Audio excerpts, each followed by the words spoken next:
Le bras humain, c'est bien plus qu'une simple collection d'os et de muscles, n'est-ce pas? C'est une véritable merveille d'ingénierie biologique. Il est capable d'une force et d'une précision absolument incroyables. Alors, pour comprendre comment tout ça fonctionne, il faut commencer par la base, par son architecture fondamentale, son squelette. La vraie question, c'est celle-ci. Comment est-ce que trois os principaux, l'humérus, la scapula et la clavicule, collaborent? Comment cette structure permet-elle à la fois de lancer une balle avec précision et de soulever des charges lourdes? C'est exactement ce qu'on va décortiquer. Voilà le programme, on va littéralement descendre le long du bras. On commence par son point d'ancrage, la ceinture scapulaire, puis on examinera chaque os clé, un par un, pour finir par voir comment le tout s'assemble d'une manière aussi brillante. Allez, on plonge dans le vif du sujet avec la fondation de tout le système, la ceinture scapulaire. C'est elle qui fait le lien entre le bras et le reste du squelette. Alors, cette fameuse ceinture scapulaire, qu'est-ce que c'est exactement? Eh bien, c'est l'ensemble formé par les deux scapulas, qu'on connaît aussi sous le nom d'omoplate, et les deux clavicules. Sa mission principale, c'est vraiment de fixer solidement le bras au thorax. Ce qui est fascinant ici, c'est l'équilibre. D'un côté, la ceinture scapulaire doit fournir une base super solide et stable pour tous les mouvements puissants du bras. Et de l'autre, elle doit permettre une flexibilité et une mobilité extraordinaires. On pourrait dire que c'est un point d'ancrage dynamique. Passons maintenant au premier os de notre exploration, la clavicule. Pensez-y comme à une entretoise, un support rigide qui est absolument essentiel.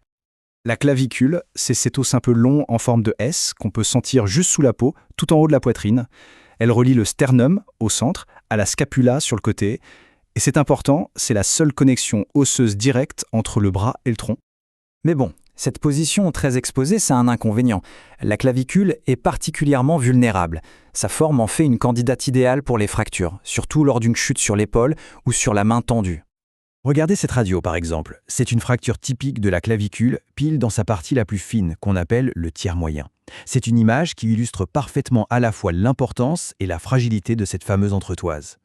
On continue notre voyage avec l'os suivant, la scapula, l'omoplate.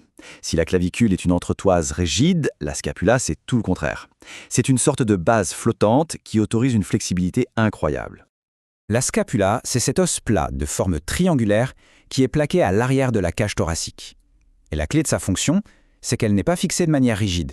Non, elle est surtout maintenue en place par des muscles.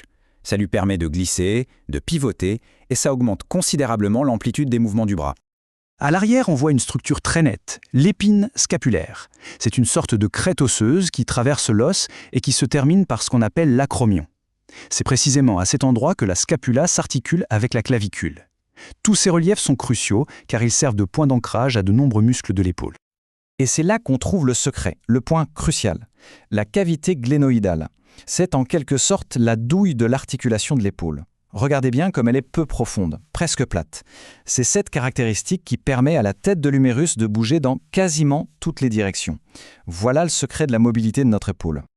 Ce qui nous amène tout naturellement à notre dernier os, l'humérus. C'est l'unique os du bras. Il agit comme le levier principal pour tous nos mouvements. L'humérus, à lui seul, constitue tout le squelette du bras. Il est connecté à la scapula en haut pour former l'articulation de l'épaule et aux os de l'avant-bras en bas pour former l'articulation du coude. Regardons d'un peu plus près son extrémité supérieure. Voici la boule de l'articulation, la tête humérale. Elle a la forme d'environ un tiers de sphère et vient s'emboîter dans la cavité glénoïdale qu'on vient de voir. C'est cette conception qui permet une mobilité maximale. Une petite distinction importante à faire sur l'humérus, c'est la différence entre ces deux cols. On a d'abord le col anatomique, qui est le sillon qui sépare la tête des tubercules, où les muscles s'attachent. Et puis, juste en dessous, on a le col chirurgical. C'est une zone plus étroite, plus faible, qui sépare toute l'extrémité supérieure du reste de l'os. Et son nom, chirurgical, ce n'est pas un hasard. C'est l'endroit où les fractures de l'humérus se produisent le plus souvent, en particulier chez les personnes plus âgées. C'est encore un excellent exemple de la façon dont l'anatomie a des conséquences cliniques très directes. Bon, maintenant qu'on a vu toutes les pièces du puzzle séparément, il est temps de les rassembler pour admirer la conception d'ensemble. C'est là que la magie opère vraiment. La question qui se pose, c'est donc comment ces trois os qui sont si différents arrivent-ils à collaborer pour créer un système aussi performant? Eh bien, c'est comme une symphonie en trois parties. Premièrement, la clavicule qui agit comme une entretoise. Elle éloigne le bras du corps pour maximiser son mouvement. Deuxièmement, la scapula qui glisse et pivote, offrant une base mobile qui étend encore plus la portée du bras. Et troisièmement, l'humérus qui agit comme un long levier, articulé sur cette base mobile grâce à une articulation incroyablement polyvalente. Au final, l'architecture de l'épaule et du bras, c'est un compromis élégant.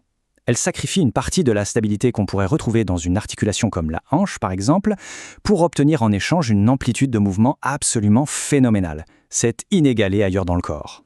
Ça nous laisse avec une question pour la réflexion. Ce concept de compromis entre la stabilité et la mobilité n'est pas unique au bras.